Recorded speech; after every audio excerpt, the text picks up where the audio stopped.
我们会将我们毕生所学毫无保留的都传授给你们。是。那我们以后是不是不能玩了？不能说话。我负责传授你们兵法、战略战术。我来教授你们各项技能和各种兵器。我负责教你们医术，还有读古之术。我负责教你们四书五经、琴棋书画乃至天文地理。我就负责教会你们易容变声、缩骨异形等各种技艺。我将教你们暗器功夫，以及破解制造各种机关。啊，这么多课程还没学我就晕了。一欢妹妹，你我可是大明最后的希望，我们要加倍努力，给所有的兄弟姐妹们做个榜样。你可再也不能像以前那样贪吃贪玩、偷懒耍滑头了。要你管，你凭什么管我？你是我未来的媳妇，我就有权管你。呸！我长大了才不会嫁给你这么无趣的家伙呢。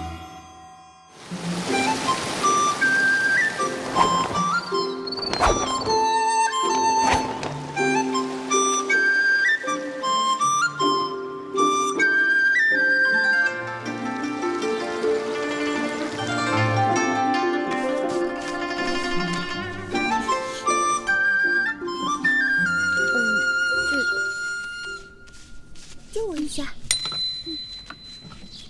画的真好看，你这么快的画？吴师傅，这是我做的。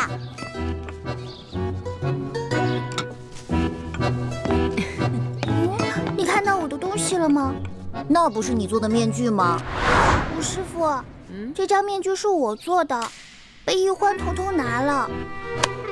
易欢，他居然偷懒不肯做作业，居然偷了同学的功课来搪塞我。上课的时候，易欢竟然还装病。易欢这孩子呀，比其他的孩子都聪明，只要稍加努力，前途不可估量。每次都是这样，认错认得贼快，可是一掉头就外甥打灯笼，照旧。易欢，从明天开始，别人练1个时辰的功夫，你要练2个时辰。别人做1份功课，你得做2份。你这样根本不配做晋王的女儿，日后还怎么指望你光复大明？欢，不要让我失望。你这孩子今后要多用点功了。易欢，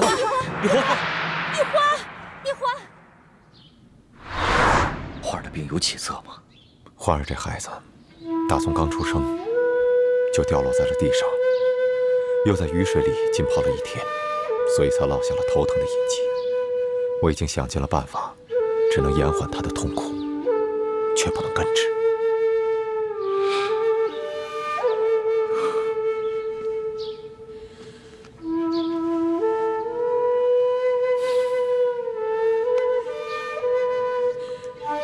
欢儿，都是我害了你。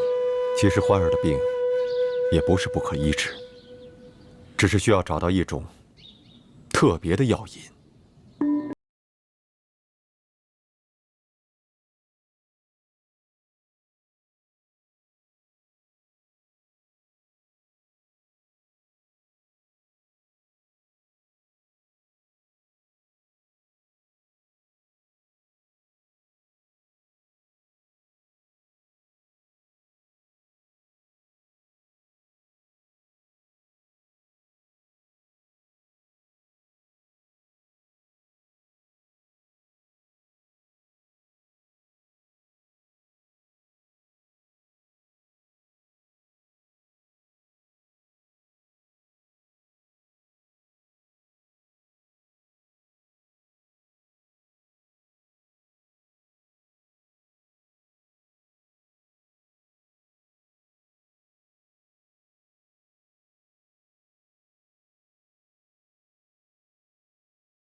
休息。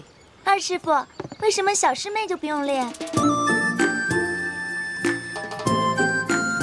易欢身体不好，剑王说了，除了轻功、暗器、独骨、易容这些自保之术之外，他想练多少便练多少。你们接着练吧。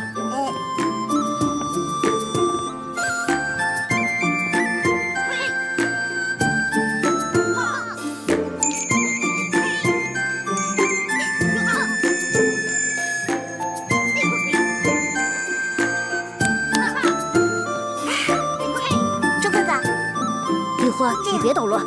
徐姐姐，把你的手往前伸一点。姐姐你好棒啊！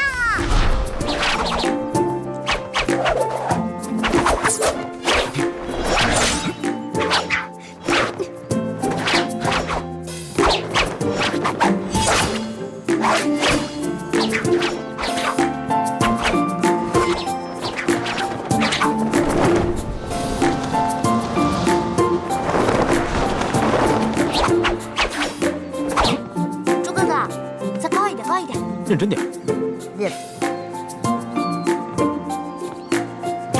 哎，樊姐姐这样不错，非常标准。干嘛呀，叶哥哥？你想刺死我啊？我跟你说话呢。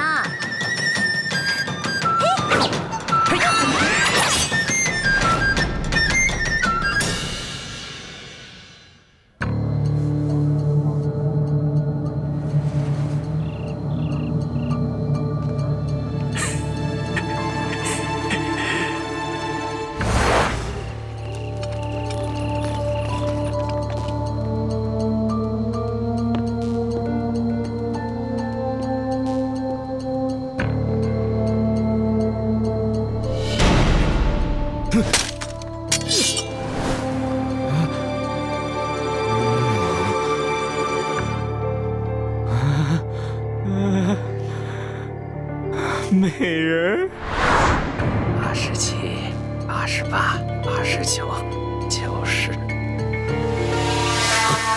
谁？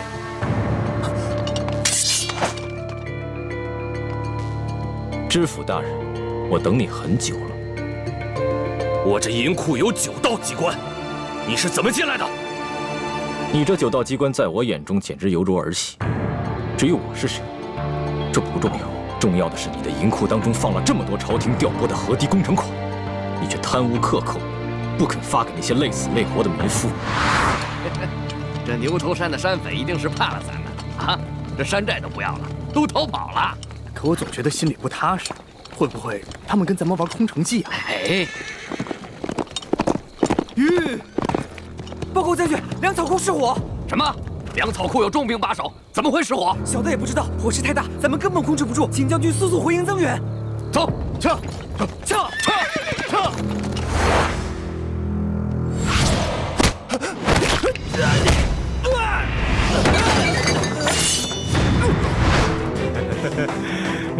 美人，把最新的军事装备图册交给我吧。好，没问题。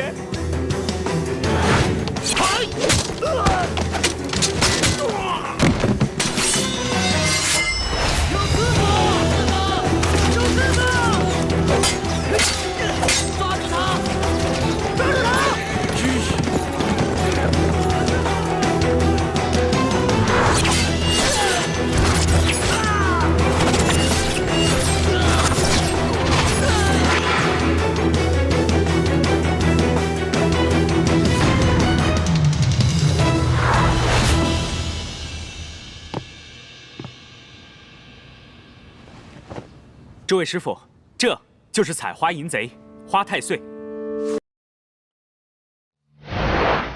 这是大清工匠设计的最新军事装备图册。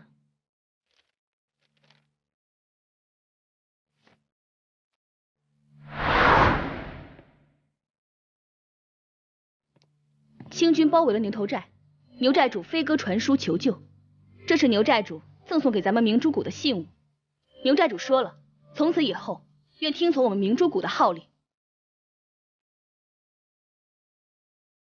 好了，现在到你这个大师兄了。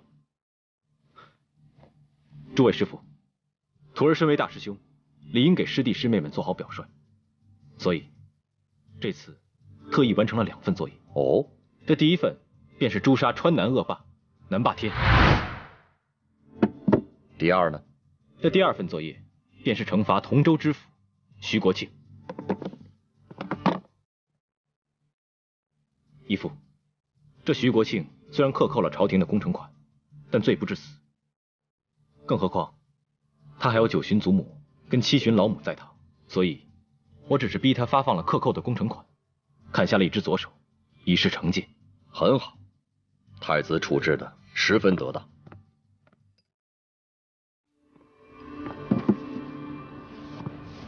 孩子们，你们都通过了各项考核，可以出师了。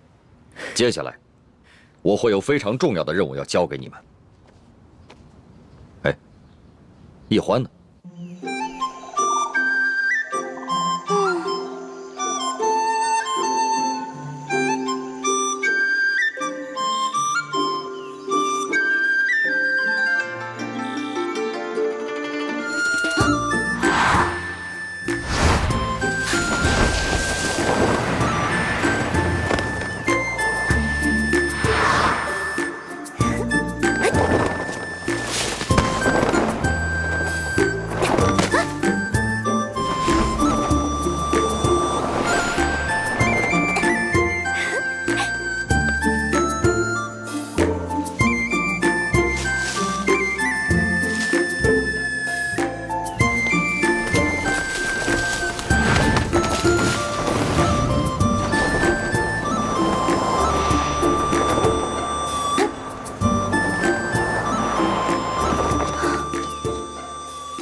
这是哪儿啊？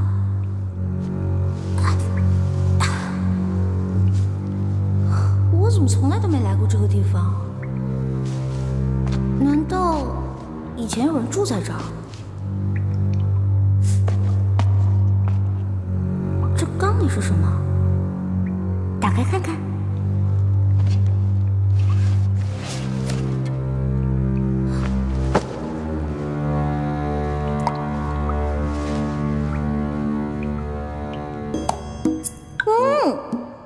原来是野山葡萄酒啊！这还有野山葡萄酒呢。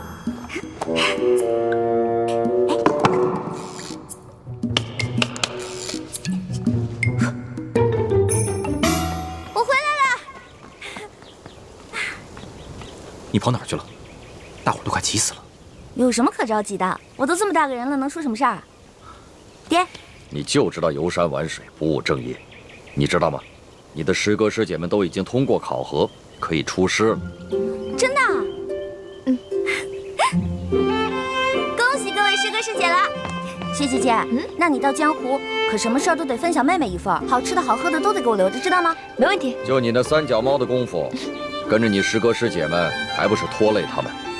才不会呢！你也太小气了吧！师哥师姐才不会呢，他们会有福同享，有难独当的，是不是？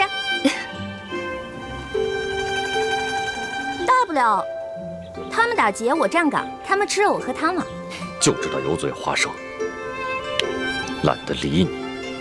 马上跟我回去，过一个时辰，面壁思过。跪就跪。走了。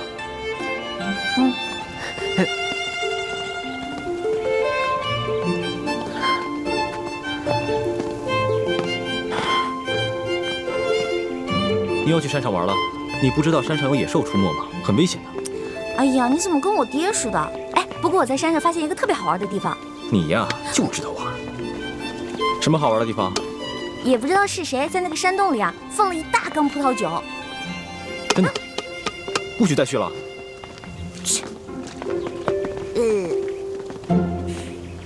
徒儿参见各位师傅。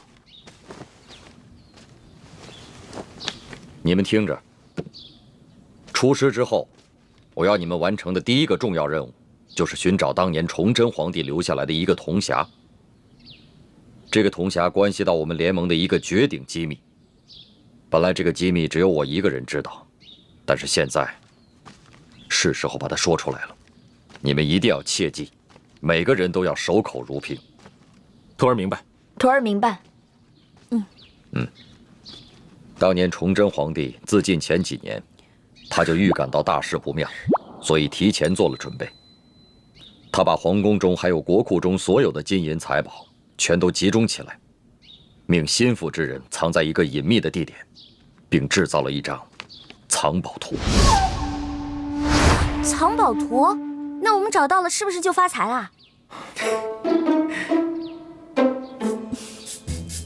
除了这些用以光复大明的财宝，崇祯皇帝还秘密筹建了3个基地。这第一个基地现在在台湾，由延平王郑经领导；2号基地就是咱们的明珠谷，由我和谷主陈胜男来领导。这第3个基地更隐秘，连我都不知晓。崇祯皇帝把这3个基地的资料，还有派遣到全国各地潜伏的大明义士名单，制作了一本小册子。晋王，那现在这个铜匣在何处啊？清军入关以后，这个铜匣很可能落到清军手中。不过，他们不知道铜匣的秘密。当年崇祯皇帝集结了大明王朝所有能工巧匠，为这个铜匣制造了3道机关。要想打开铜匣，必须有3把金钥匙同时插入，方能打开。如果金钥匙不齐全，想要强行打开铜匣，就会触动铜匣的机关，那么藏宝图和名册将会被损毁。那这3把金钥匙，这3号金钥匙上面有翡翠饰物，是在台湾延平王郑经手中。这第2号金钥匙上有玛瑙饰物，本来是张献忠所得，后来落到了我的手上。这第1号金钥匙上有白玉饰物，当年由永历帝亲藏。当年我父皇被吴三桂所弑，那1号金钥匙应该落在了吴三桂的手中，只是不知道是否交给了清廷。此番你们出谷有2项重要任务：第一是想尽一切办法找到铜匣和金钥匙；第2就是联系天下义士，挑起鳌拜跟康熙之间的矛盾，引发清廷内乱。请师傅们放心，徒儿一定尽最大努力，将2项任务一一完成。好，此番你们出谷行动，一切都听太子调遣。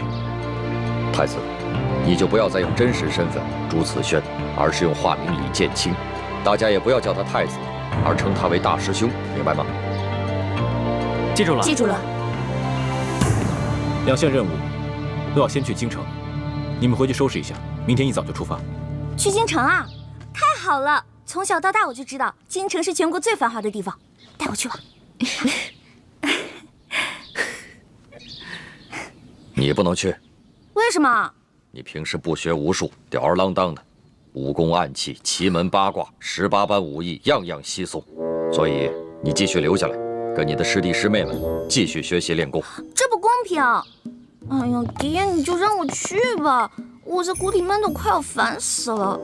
我跟猪哥哥、雪姐姐一起完成任务，行不行啊？是啊，大师傅，您就让一欢跟我们一起去吧。是啊，让一欢一起去吧。大师傅，就让小师妹跟我一起走吧。爹，太子，你是这次行动的总负责，那么一欢是留在谷中，还是跟你们出去一同执行任务，都由你来决定。猪哥哥，从小到大你最疼我，是不是？你肯定会同意我去的，是不是啊？欢妹，此番我们出谷要执行的2项任务都事关重大，我要对全局负责，更要对你的安危负责。所以啊，你就乖乖留在谷中，继续游山玩水，逍遥快活吧。等我回来，给你带好吃的。爹及诸位师傅在上，一欢历来胸无大志，唯愿吃遍天下美食，穿遍天下美衣，还有找齐珍贵药材，配出冰肌血肤养颜膏，治好倩影姐姐的脸。还望诸位师长原谅一欢违禁出谷，待实现3大愿望之后，一欢再回谷，负荆请罪。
常常夸耀这个机关有多难多难，还不是被我2、3下就搞定了？李一欢，你真是个天才！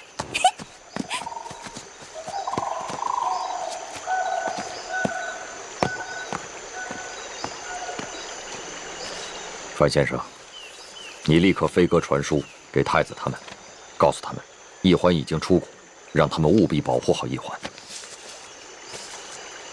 既然晋王担心公主的安全，为何还要故意简化机关，放她出谷呢？唉，晋王，7年前，当时我逼不得已，就自作主张，就把公主跟你儿子给调包了。7年前，我亲手射杀的女儿，竟然是我大明朝最后一个公主。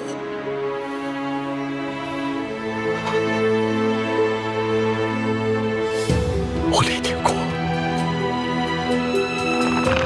罪孽深重啊！不，公主尚在人间。当年你那一箭刚好射中皇后送给公主的玉佩上，所以公主毫发无伤。这些年，我一直带着她隐居在明珠谷。现在远在台湾的太子，对我们大明的志士们来说，是极大的鼓舞。如果让他们知道，大明皇室只剩下一个公主，恐怕他们就没有复国的斗志了。如今世上，知道太子是你亲生儿子，一欢才是大明最后一个公主的人，就只有你我2人了。我知道了，我马上传信给延平王，让他把太子送回来，就说先帝留下遗诏，让太子跟我女儿一欢定亲，这样他们所生的子女也算是大明皇室血脉，我们也算对得起先帝了。好，这安排甚好。一欢是先帝留下的唯一血脉，只可惜他生性懒惰，又贪图享乐。若一味保护，不让他历练，先帝在九泉之下也不会瞑目的。晋王真是用心良苦，但愿他此次京城之行能有所长进。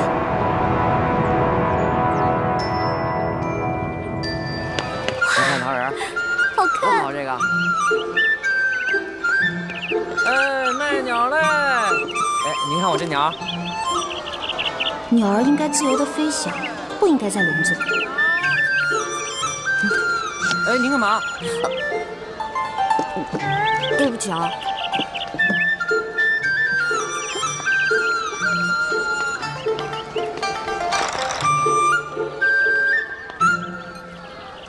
师傅们都说清庭无道，民不聊生。可为什么京城又如此繁华呢？难道是师傅们久未出谷，已经不知道这个世界变了吗？让开，让开，让开，让开，让开。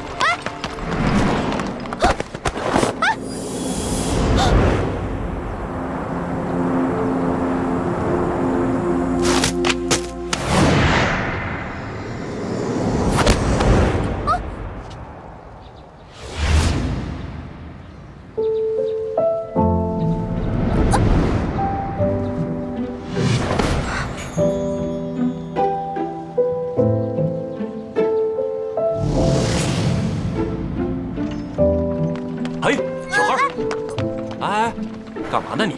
啊？对不起啊，不妨事。是，少爷。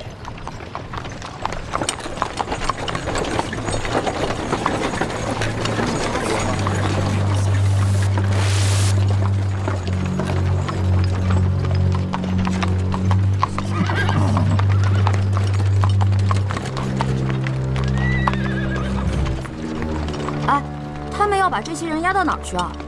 还能去哪儿？当然是菜市口了。菜市口，卖菜的地方。菜市口你都不知道啊？菜市口是朝廷行刑的刑场。那他们犯了什么罪啊？那车上还有婴儿呢，也要被砍头啊？哎，他们可是前明的余孽，口口声声要光复大明，这都是特等的大罪，是要诛九族的。当今皇上这么残暴，诛九族，怪不得这些人要光复大明。我说臭小子，你胡说什么呢？啊，你信不信我？哎，这位小兄弟，不过随便说说，不妨事。是。小兄弟，听你的口音，不像是京城人吧？第一次来。来京探亲访友的。算是吧，主要我想看看紫禁城长什么样，再吃点京城的美食。如果有机会能看到皇上长什么样就好了。要瞧紫禁城容易啊，远远的看一眼也就是了。要是京城的特色美食，京城第一酒楼一定能帮你满意。但是皇上身居大内，可不是你想瞧就能瞧见的。瞧不见就算了呗，我也只是好奇而已。哎，你们说那暴君是不是长得青面獠牙，极其恐怖啊？你胡说什么呢？啊，你又没见过皇上，凭什么说皇上长得青面獠牙？还诅咒说皇上是什么暴君？你找死啊！本来就是，我虽然没看见过皇上，可他动不动就株连九族，连生下的婴儿都不放过，不是暴君是什么呀？你要再敢胡说，我就把你……可我听说，当今圣上年少，虽然早已亲政，可朝政依然把持在辅政大臣鳌拜的手中。你说的暴政，可不关康熙皇帝的事儿啊。你说的这些啊，我都听不懂，但我只知道，皇上贵为天子，就要为老百姓负责，既已亲政，还让鳌拜为所欲为。我看啊，他不是暴君，那也是个昏君。你要再敢胡说，我立刻……他说的对，任由朝政把持在他人手中，不是暴君，也是昏君。瞧他那把扇子很是名贵，我还是不要招惹这种人为妙。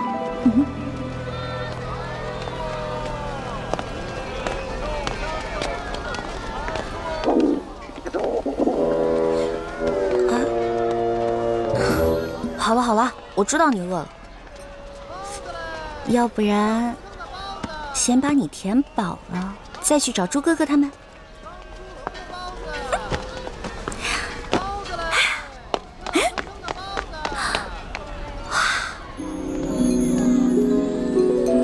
这难道就是刚才那位富家少爷说的京城第一酒楼？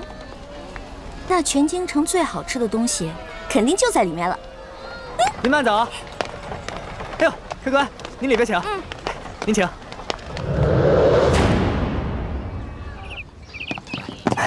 客官。来，客官，您坐这儿。我要坐那儿。哎，我要看着京城最好的风景。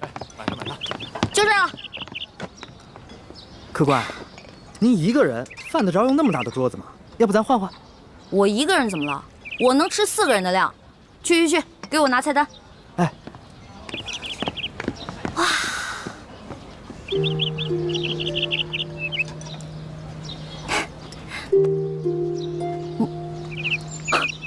好巧，又见面了。原来是你啊！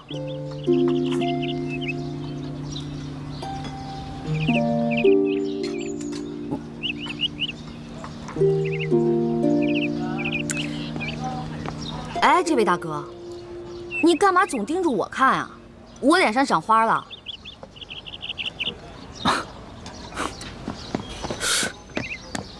客官。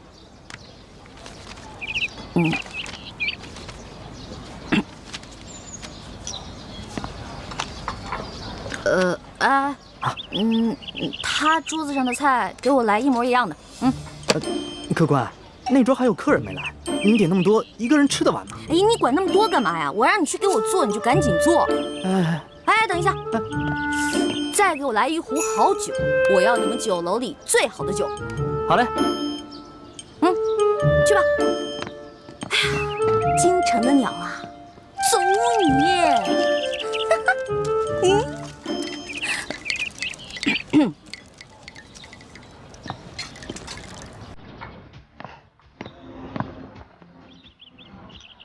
我说这位大哥，干嘛一直瞪着我看啊？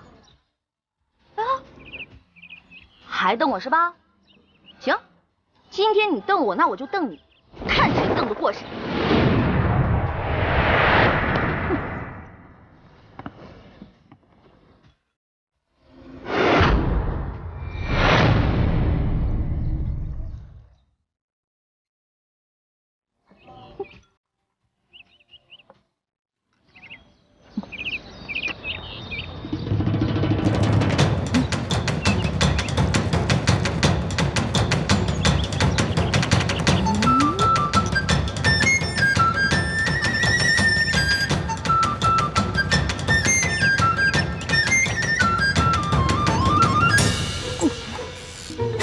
说了吧，看你还敢瞪我！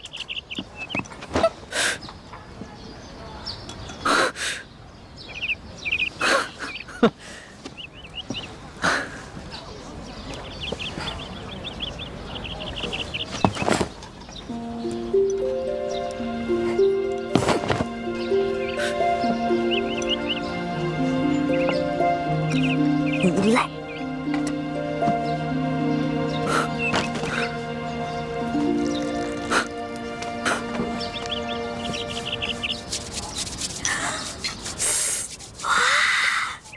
好吃的，先吃哪个？尝尝。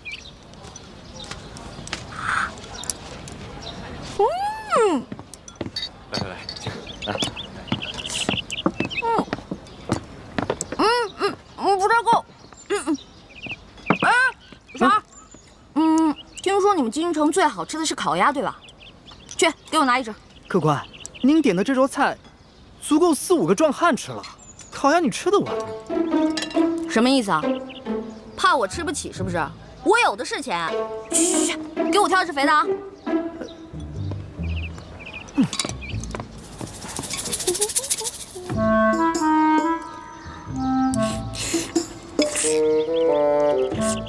客官，烤鸭。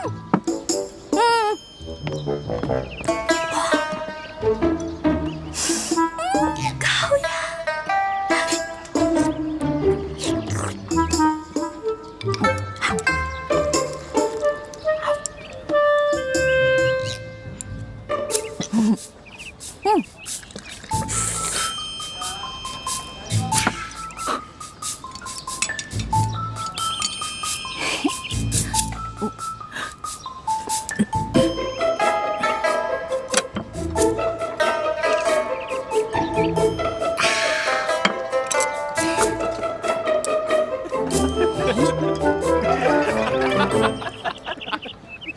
你看他这吃相啊！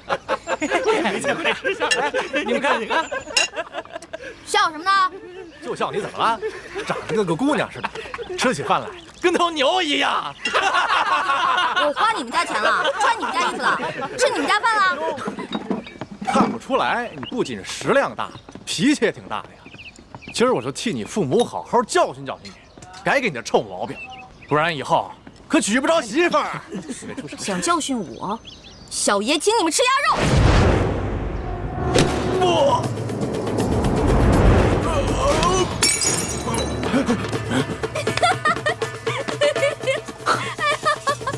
找死！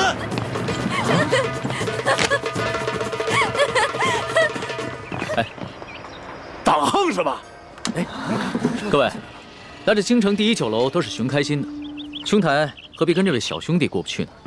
你是谁呀？要你多管闲事儿？在下龙三，小二来了。怎么了，几位爷？这样，你给这位客官加几个好菜，再加一壶好酒，都记在我账上。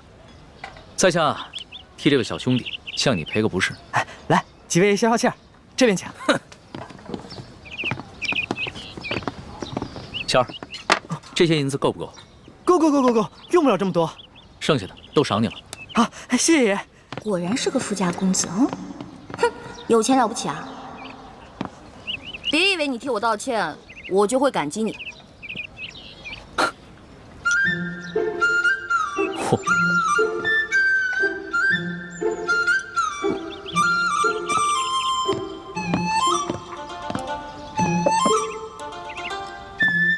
小兄弟，看你那么喜欢吃美食，这个呢，是我自家带过来的糕点，外面吃不到的，赏脸一品吧。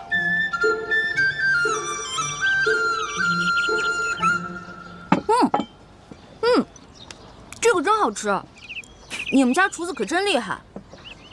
哎，你那个大个子跟班呢？好，我让他出去办事了。可惜我吃的太多了，这也吃不下了。小二，哎，来了，你帮我把这些全都包上，我要带回去。好，那请先结下账。哦。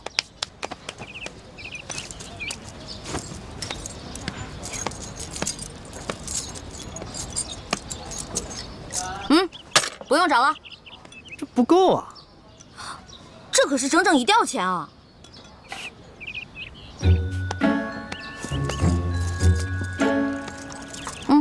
拿去。这还差得远呢。这回够了吧？只够个零头。这么多钱只够个零头？你这京城第一酒楼的菜也太贵了吧？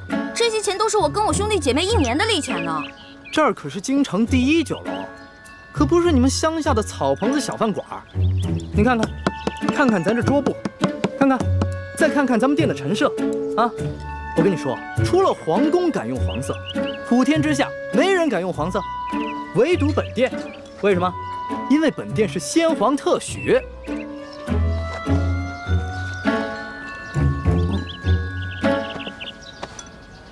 这样吧，这顿饭钱我来出了。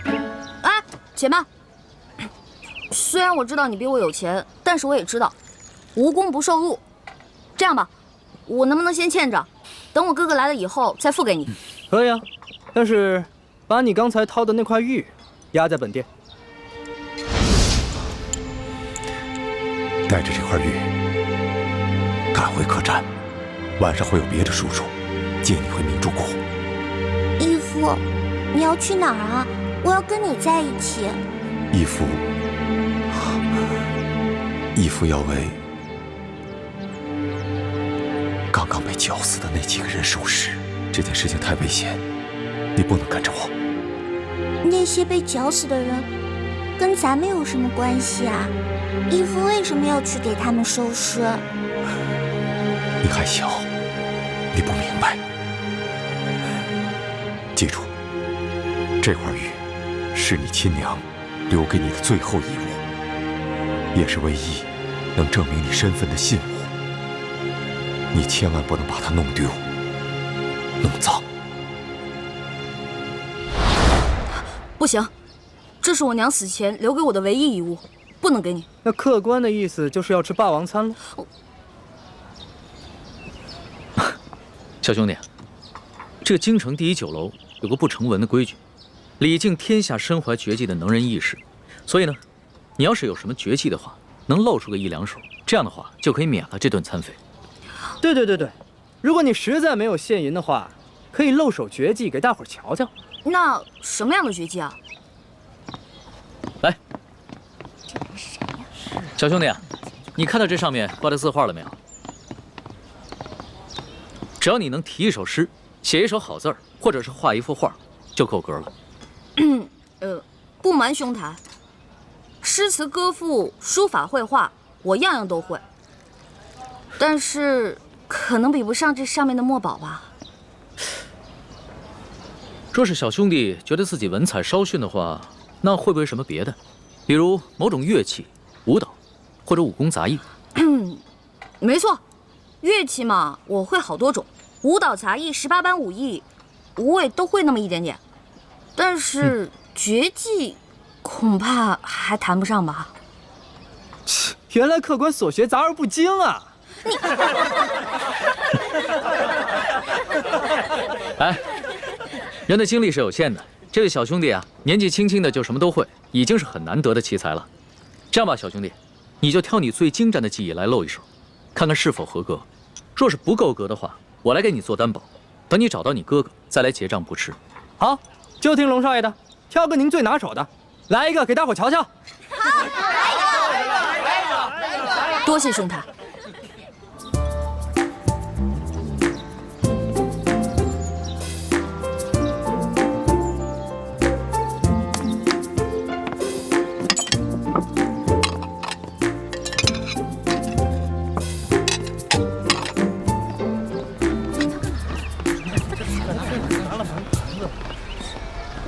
他要干嘛呀？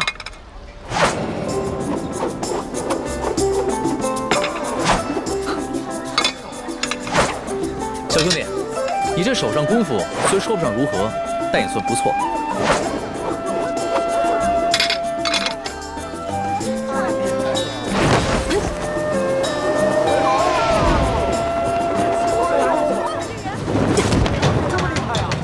好，原来小兄弟最擅长的是轻功啊！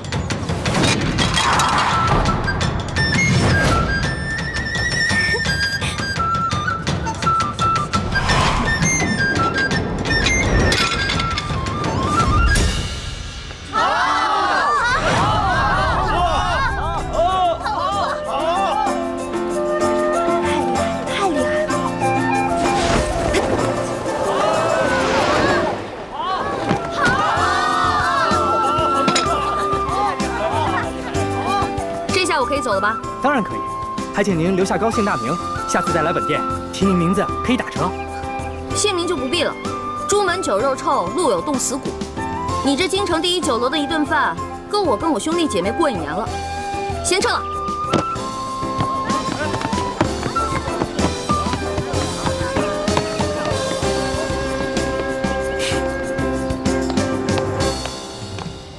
哎呀。没想到来京城的第一顿饭花了我这么多钱，还没找到朱哥哥他们就变成穷光蛋了。要是再找不到朱哥哥的话，那我就要露宿街头了。等会儿那个龙三出来，他往那边走，我们跟过去，然后把他抓了。龙三？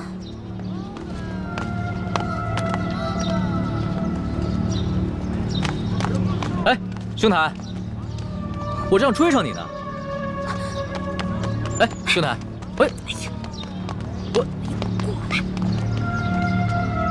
哎，小兄弟，不要问。刚才我看到几个江湖人士在打手语，他们好像要对你下手。不会吧？我平时极少出门，没有什么仇家。你当然是没什么仇家了，但是你爹娘没有教育过你吗？出门财不可外露，估计啊是盯上你的钱了。我这个样子很有钱吗？一看你就是一个不经常出府的大少爷吧，没什么江湖经验。你啊，虽然穿了一件普通的绸衫，但是你手上那个玉扳指，还有你的帽子跟腰带上镶嵌的美玉，都是极品兵种。再看看你这把古扇，这扇面是黄庭坚的真迹吧？足以买下这整栋酒楼了。我倒是忘了这些细节了。小兄弟，你真是好眼力啊！哼，其实在下的能力呢，不光是刚刚在楼上说的那些，我对鉴赏古玩玉器也是不在话下。多才多艺，真是多才多艺。哎，不知道小兄弟叫什么名字？我们交个朋友吧。哎，你先别问我叫什么名字，我先问你，那个揪我小辫子，你那个大个子跟班呢？我原来还带了几个跟班，不过都被我派出去办事儿了。我们约好了，在街角转头的那个书画斋门口碰头。哎呀，如果你这样一个人出去的话，估计你也走不到书画斋了。那怎么办啊？这样吧，看在你刚才帮我解围的份上，又请我吃了一碟点心，我来帮你。先帮我开个房间。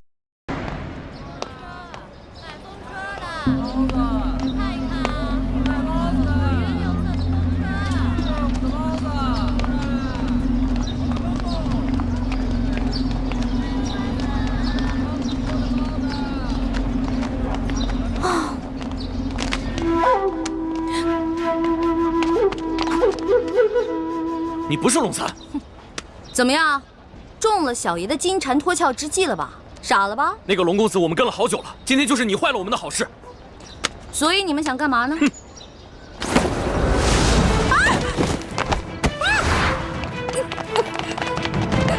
快！完了完了，这下惨了，龙三啊！我不过吃了你一碟点心，却要把一条命赔给你了。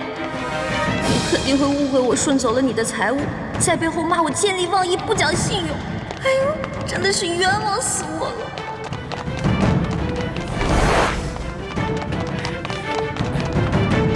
少主，今天有人破坏我们的计划。哦，什么人？这个人的声音好熟悉啊！放下。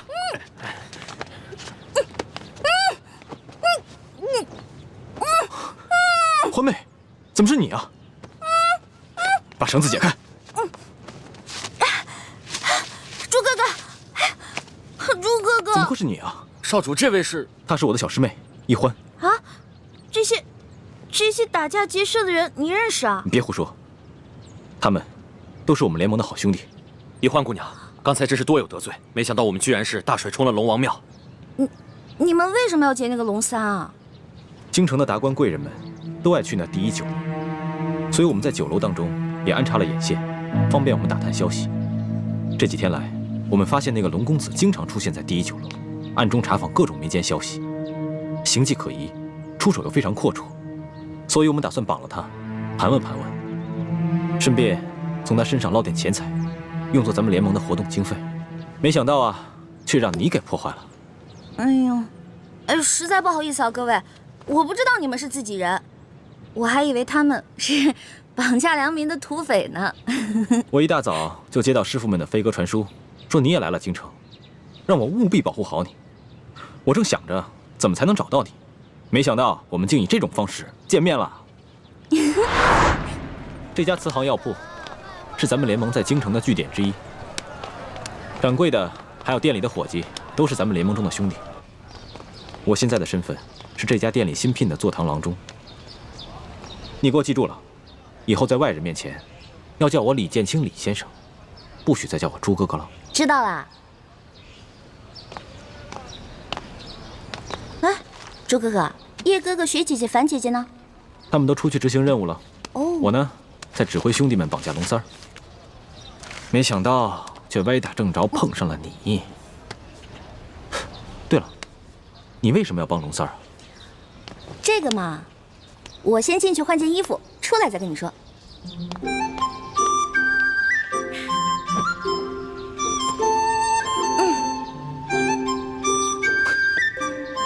你就因为吃了他一碟点心，就去替他冒这个险？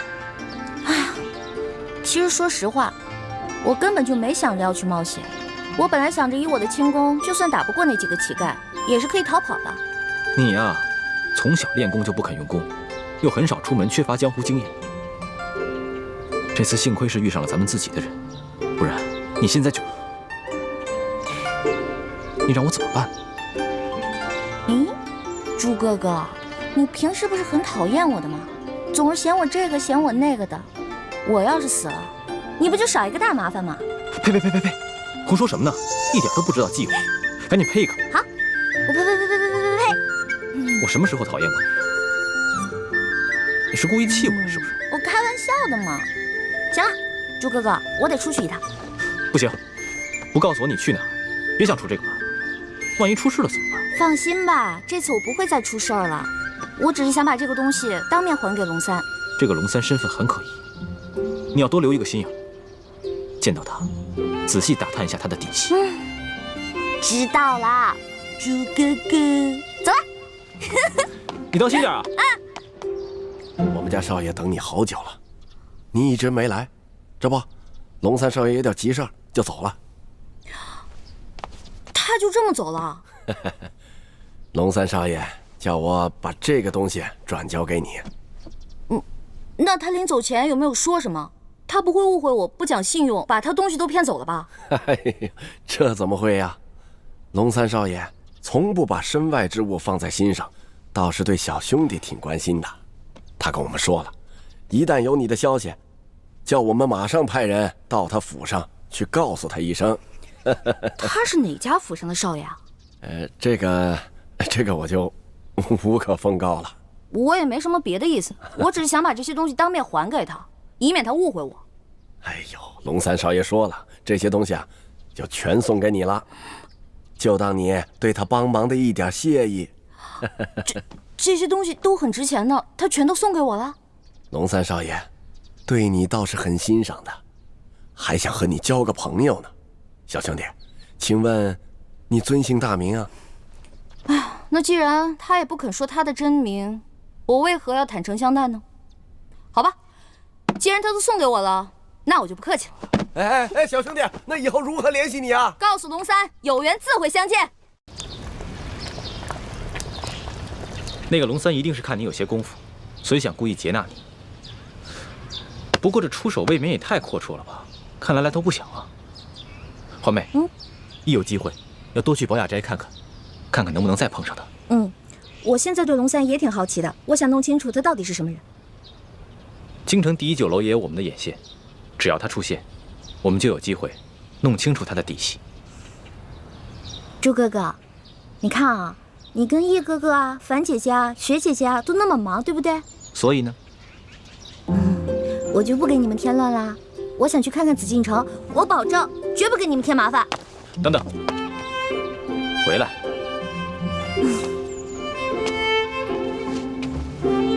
别搞得跟三脚猫似的，一点都不知道分寸。你看看这是什么？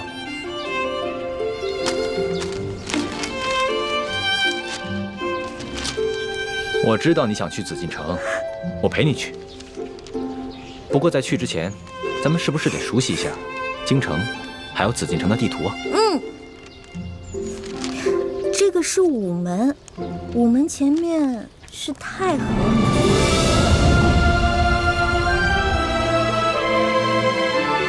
哇，这就是皇上住的地方啊，看着好气派啊！是啊，这就是紫禁城。这里本该是我的家，可现在却成了别人的家。环妹，总有一天，我要重新入住紫禁城，然后昭告天下，封你做我的皇后，让你坐上凤辇，风风光光的入住这紫禁城。我才不要当什么皇后呢，我又不想住在这紫禁城里。这个紫禁城啊，一看就是用黄金造的大金笼子，有什么好的呀？我才不稀罕。你难道不想母仪天下吗？我为什么要母仪天下呀？我的人生有3大志愿，一呢是吃遍天下所有的美食，2是穿遍天下所有的美衣。这第3个嘛，我希望赶紧治好倩影姐姐脸上的伤。环妹，你是大明晋王的女儿，又是我未来的太子妃，怎么可以这么胸无大志呢？哎呀，我跟你说实话吧，我才不想当什么太子妃呢。这话不敢跟爹跟师傅说，我也只能偷偷跟你说了。现在这世上太平，老百姓可以吃饱穿暖，这天下姓朱或者姓爱新觉罗又有什么区别呢？师傅为什么一直想要光复大明啊？你怎么能说出这么大逆不道的话呢？看，你生气了还？这话我不敢跟师傅他们说，只敢跟你说。如果你要是生气的话，好吧，以后我就骗你，我说好听的话哄你，可以了吧？算了，虽然我有点生气，但我还是只想听你说真话。我就知道你不会生我气的。光复大明，为我朱氏报仇，本来就是我的责任。你不过是一个心思单纯的女孩子，我不该苛责于你。朱哥哥，你现在赶紧回药铺吧，我还想再去庙会逛逛。我先走了。哎，你自己小心点，千万别再惹事。哎呀，知道了知道了，你怎么比师傅跟爹加在一起还唠叨？走了。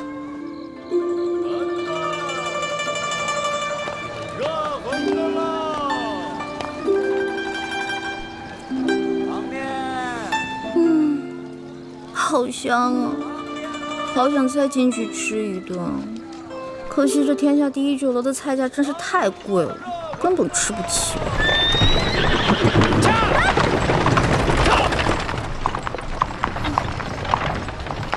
哼，驾着黄金马车，还这么横冲直撞，我倒要看看你是谁。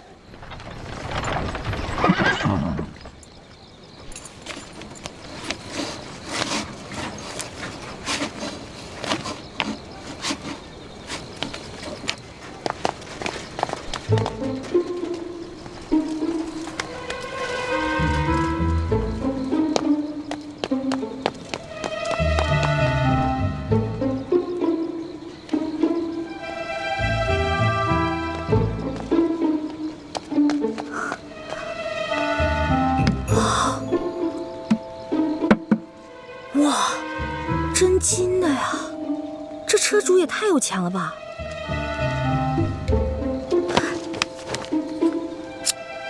哼，看这车夫刚才那么嚣张的样子，估计这个车主也不是什么好人，我就当劫富济贫了。中堂大人，这边请。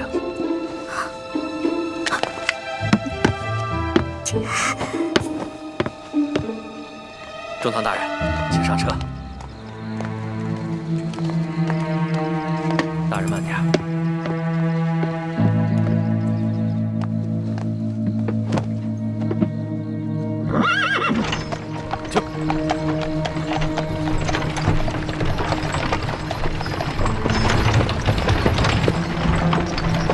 这当今世上，只有4位辅政大臣之一的鳌拜人称中堂。难不成这车上的人是鳌拜？鳌拜权倾天下，怪不得这车这般华贵，行人也都避让不及。想来他们也都认得。哎呀，一欢呀一欢，这次你可玩大发了。这鳌拜可是大清第一勇士，要是被他发现你这个小毛贼，你这小命可就不保了。啊，救苦救难的观世音菩萨，你可一定要保佑我。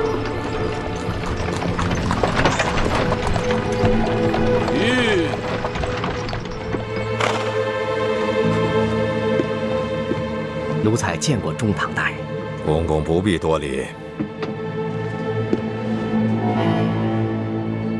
宫中一切可都好吗？一切尽在中堂大人的掌控之中。皇上好吗？皇上现在每天还是跟一些小伙伴们摔跤玩耍，无心朝政。他那都是故意做给老夫看的吧？当年顺治爷临终托孤的情景，老夫至今难忘啊！只可惜这个小皇帝翅膀眼看着就硬了，有点看我等老臣不顺眼了。其实，皇上还是很念旧情的。帝王天子，有谁是心慈手软、真念旧情的？翅膀硬了，总是要飞的。你还是继续给皇上进补吧，每日1盅大补汤，你一定要看着皇上服下去。奴才明白，奴才一定尽心伺候皇上。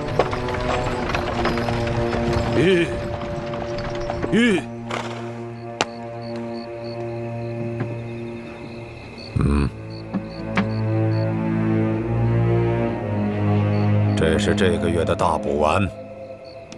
多谢中堂大人。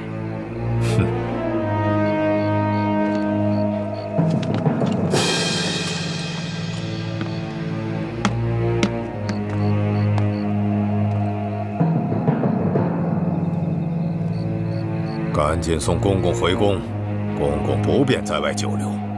奴才遵命。回宫？难道是回紫禁城？我的天哪！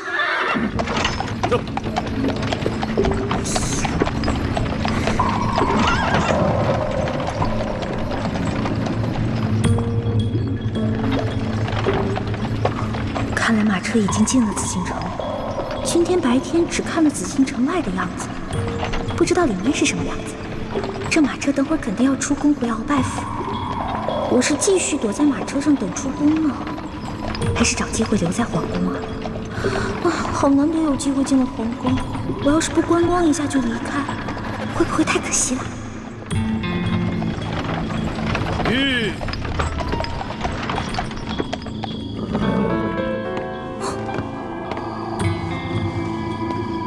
公公，您慢点。公公，这儿有没有方便的地方？这一路可把我憋死了。这宫里的路不好找，还是咱家带你去吧。哟，那有劳公公了。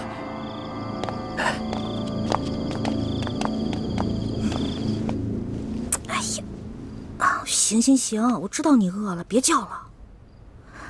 御膳房里面有举世无双的美食，要不然先喂饱肚子。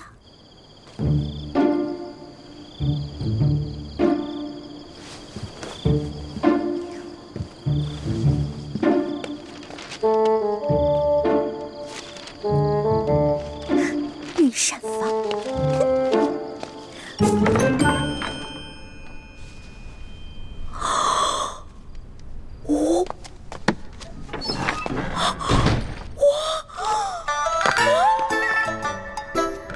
幸亏猪哥哥给了我这张地图。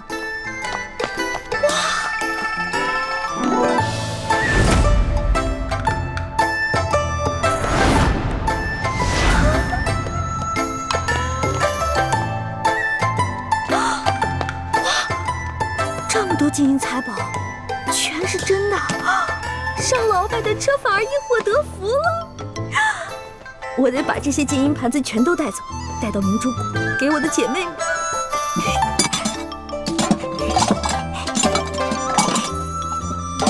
都是皇上用的东西，太棒了！快快快快！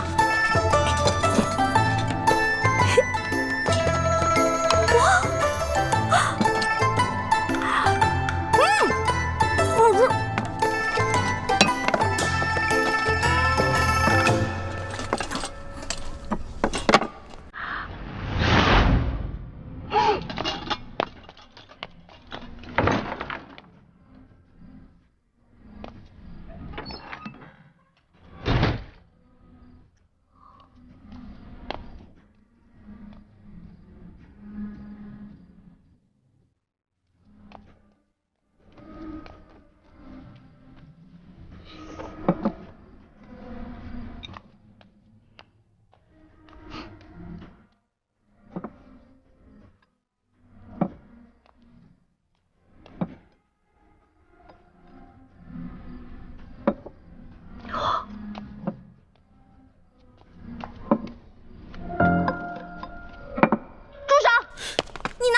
行了，你还要都拿走？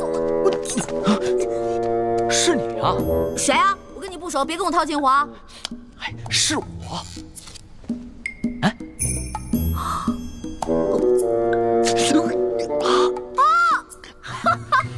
是你呀！啊，我记起来了，我记起来了。嘘啊，嘘，我们换个地方说。走走走走。哎呀，我的东西，我的东西。啊。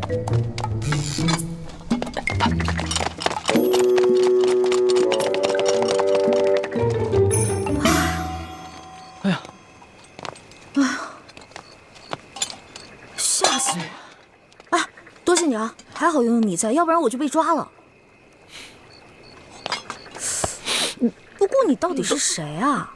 我怎么会在皇宫看见你呢？而且你对皇宫的地形如此熟悉。我呀，我是这个宫里的御前侍卫，所以啊，我对这个皇宫啊特别熟悉。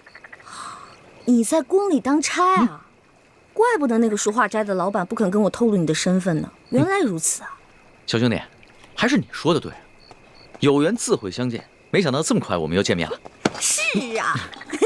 哎，对了，你这么晚进宫来做什么呀？哎呀，别提了，要多倒霉有多倒霉。我在路上走得好好的，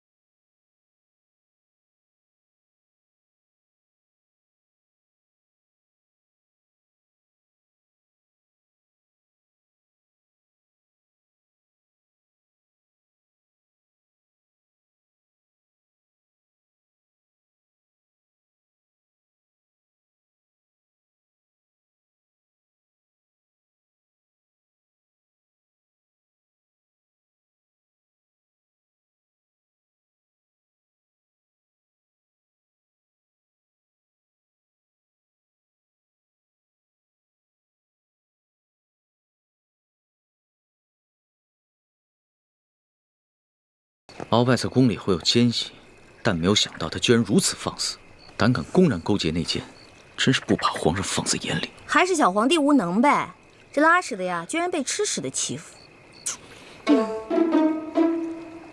小兄弟，你这话未免也太糙了吧？话糙理不糙啊，我说的都是实在话。如果这个皇帝是个英明君主的话，那怎么可能任由鳌拜这么嚣张跋扈呢？小兄弟啊，你想的太简单了。这皇上啊，年少，刚亲政不久，要整顿朝纲，自然是需要时间的。而且他确实想做出一番大事，要不然的话，他也不会派我乔装打扮，在宫外打探消息了。怪不得你在酒楼花钱这么阔气，原来是奉旨花钱啊！你这个差事不错啊！哎，我都跟你聊饿了，还好我在御膳房拿了点吃。这样，我带你去一个特别安全的地方慢慢吃。去哪里啊？哪儿啊？你跟我来就知道了。哦。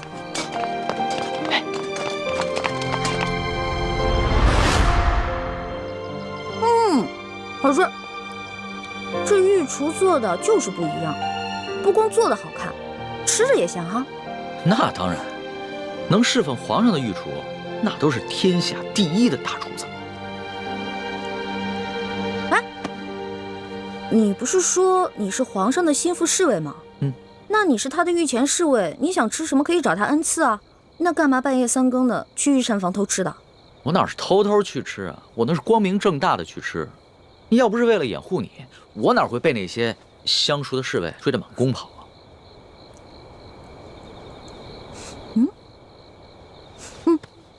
怎么？不对啊，这两种糕里面掺了不同的香料，会使人慢性中毒的。中毒？你别开玩笑了，怎么可能呢？这些糕点是皇上最喜欢吃的，而且皇上平时进膳的时候，都是有专门的人用银针试过的，也有专门的人试吃，怎么可能会有毒呢？真的，这里边的香料性热，而这个糕点里面的香料性凉，两种单独食用不会中毒，但是混在一起长期食用就会使人中毒，并且可以使人心智受损。你没开玩笑啊？干嘛？别动，我来给你把把脉。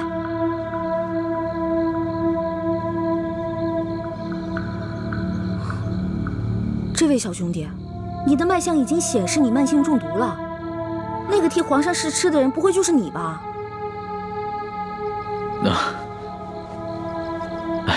实不相瞒，其实呢是皇上和我最近都感觉到身体不适，所以呢特意让我来御膳房求证一下。原本呢我是不相信宫里的太医，所以想取几样食材拿到外面去给宫外的名医看看。一开始见到你在那儿的时候，我以为啊你是下毒的人，派来毁灭证据的。后来看到你毫无顾忌的大吃大喝，然后又跟我说了这些话，到现在我才相信你。遇到本李大侠李易欢，算你运气，知道吗？李易欢，姓李名易欢，这名字挺好听的。那当然了，我不仅名字好听，还会识毒，并且还会解毒呢。那我和皇上的毒能解吗？哎呀，你和皇上的毒嘛，解是可以解，不过这药材配起来比较难，而且这药材价格不菲啊。钱不是问题，你想要多少，我给你多少。好，3日以后在第1酒楼，我带着解药，你把药钱给我。这个药钱嘛，10两黄金。没问题，我看也不必等到3日以后。我这枚玉扳指肯定不止10两黄金，你先拿去吧。哇，果然是个好扳指啊！你就这么把扳指给我了？你也不怕我骗你？我相信你，虽然我们两个相识不过1日，但是我能看得出来，你是一个有本事的人。只要是有本事的人，都不会因为钱财而背信弃义的。有眼光。我是个有本事的人，我的本事不光这些，还有很多呢。以后有机会慢慢让你见识啊。好啊。不过呢，刚才在御膳房咱们两个交手的时候，我发现你的武功啊，其实比我好不到哪儿去啊。没本事的人才会靠蛮力，像我们这种有本事的人是靠这里，知道吗？再说了，我就是一个江湖小贼，我这点本事也足够了。但是你是御前侍卫啊，那你这三脚猫的功夫怎么当的御前侍卫？哎，你跟我说实话，是不是你投了个好胎，有了个好爹，才让你当上御前侍卫的？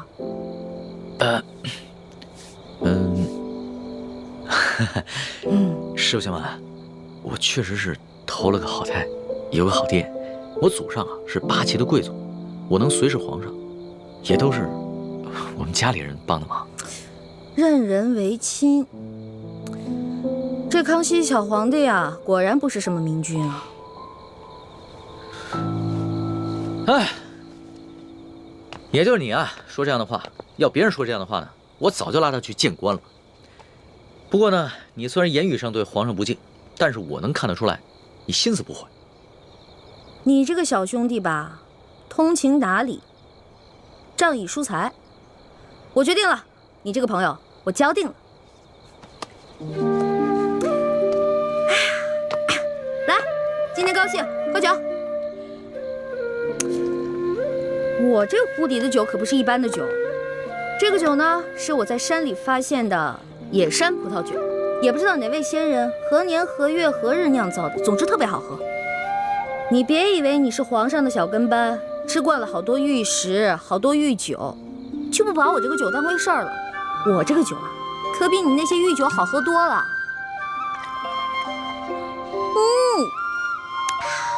爽，尝尝。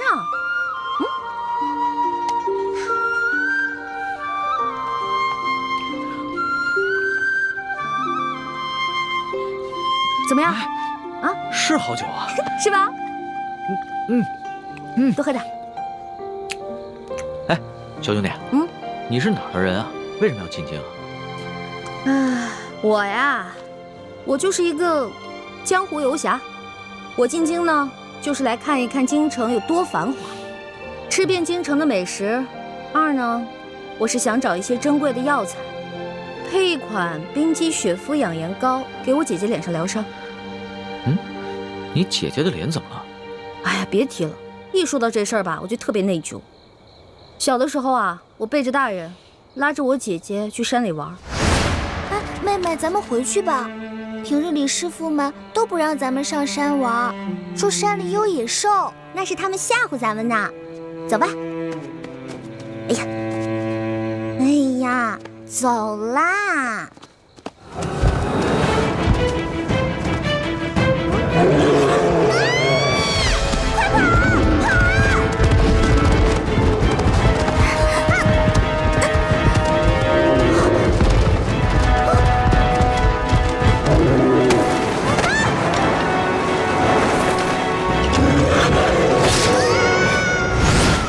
所以我姐姐脸上就落下了伤痕。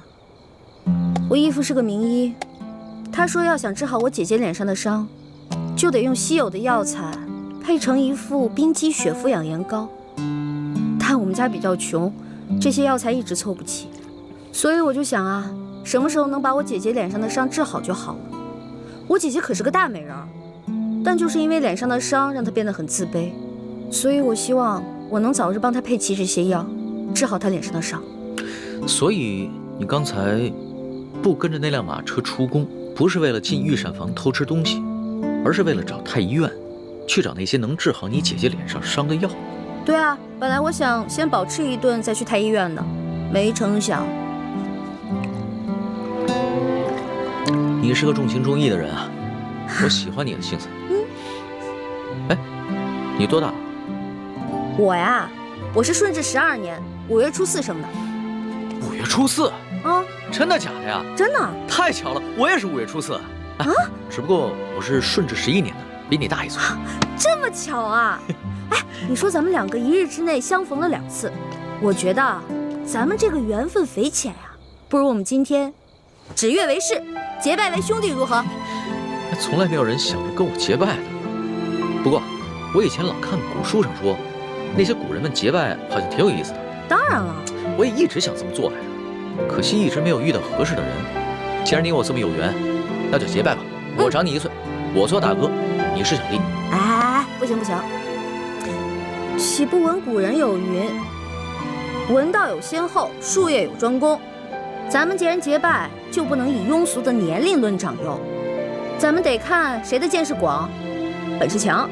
刚才你也说了，我的见识广，本事强，所以我是大哥，你是小弟。这也行啊？当然了，如果你觉得不行的话，再来打一架，谁赢了谁是大哥。不打。行，居然还有人想当我的大哥。行，你是大哥，我是小弟，好了吧？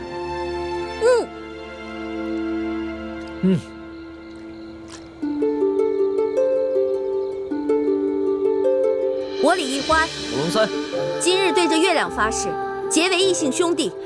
从今往后，有福同享，有难同当，永不背弃。同生共死，同甘共苦，如有违誓，天打雷劈。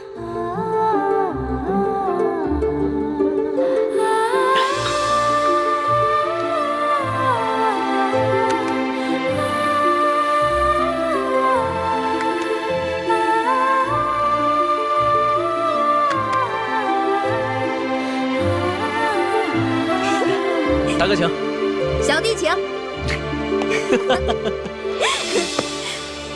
啊，对了，我们现在都结拜了，以后不能骗你了，要不然会天打雷劈的。大哥，你说什么呢？你可真是个小白兔！我之前说那个解药说要10两黄金，其实只需要10个铜板。我跟你结拜了，所以自然不能骗你了。哦，还有这个玉扳指，还给你吧。我是刚开始看你那么有钱，所以想顺便敲敲你的竹杠。不过现在咱们都结拜了，我就不能再骗你了，我得讲义气啊。大哥果然是个性情中人。不过我们刚刚对着月亮发誓，要有福同享，有难同当。小弟的东西呢，就是大哥的东西。这个玉扳指，大哥你就好好收着吧。这个东西啊，小弟多的是，不必还我了。当真啊？当真。我们刚刚发过誓的，你总不想让小弟被天打雷劈吧？像你这样的小白兔，行走江湖，不得被人炖了给烤了吃啊！